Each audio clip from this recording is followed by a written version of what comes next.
लाल आतंक का सूरज अब अस्त होने वाला है। दशकों तक देश की आंतरिक सुरक्षा के लिए चुनौती बने नक्सलवाद, माओवाद अब समाज की जड़ों से लगभग पूरी तरीके से समाप्त हो चुके हैं। केंद्रीय गृह मंत्री अमित शाह ने हाल ही में घोषणा की थी कि भारत से नक्सलवाद का सफाया हो चुका है।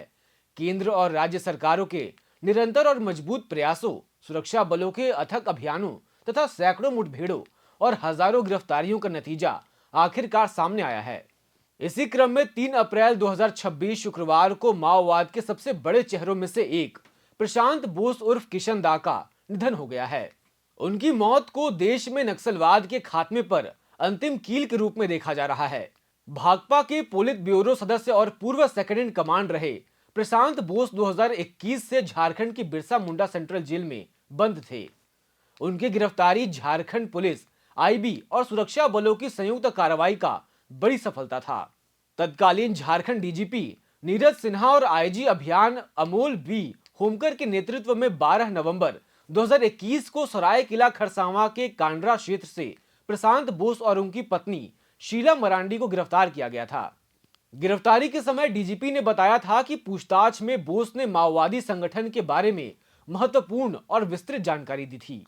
प्रशांत बोस माओवादी आंदोलन के पुराने और प्रभावशाली चेहरों में शामिल थे। झारखंड, बिहार, छत्तीसगढ़, उड़ीसा और महाराष्ट्र समेत कई राज्यों में उनके खिलाफ सैकड़ों मामले दर्ज थे। झारखंड में उनके खिलाफ अकेले 70 से अधिक नक्सली मामले दर्ज थे, जबकि उनकी पत्नी शीला मरांडी पर 18 मामले थे। पुलिस के अनुसार उन्होंने कई बड़े मामलों को मंजूरी दी थी, जिनमें शामिल है 2013 में छत्तीसगढ़ के झीरम घाटी हमला, जिसमें कांग्रेस के वरिष्ठ नेता विद्याचरण शुक्ल, महेंद्र कर्मा, नंदकिशोर पटेल समेत 30 से अधिक कांग्रेसी नेता मारे गए थे। इसके अलावा भीमा कोरेगांव मामले में भी उनके ऊपर कई आरोप लगे हैं। इसके अलावा प्रधानमंत्री नरेंद्र मोदी की हत्या की साजिश में भी उनको आरोपी बनाया गया है। प्रशांत बोस 1960 के दशक में कोलकाता में पढ़ाई के दौरान नक्सली आंदोलन से जुड़े थे। उन्होंने एमसीसीआई के संस्थापक कन्हई चटर्जी के साथ काम किया और बाद में संताली क्षेत्रों में महाजनी जमींदारी व्यवस्था के खिलाफ आंदोलन में सक्रिय भूमिका निभाई। 1974 में पहली बार गिरफ्तार हुए, लेकिन जेल से छूटने के बाद फिर सक्रिय हो गए।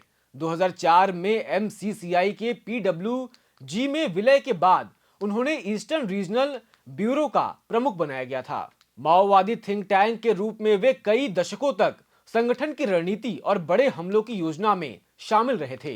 80 वर्षीय प्रशांत बोस लंबे समय से बीमार थे। शुक्रवार को उन्हें रांची के रिम्स में भर्ती कराया गया, जहां उन्होंने अंतिम सांसें ली। उनकी मौत के साथ ही नक्सलवाद के पुराने नेतृत्व का एक बड़ा अध्याय समाप्त हो चुका है।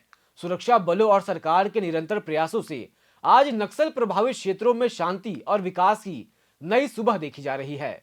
नक्सलवाद अब सिर्फ इतिहास के पन्नों में सिमट चुका है।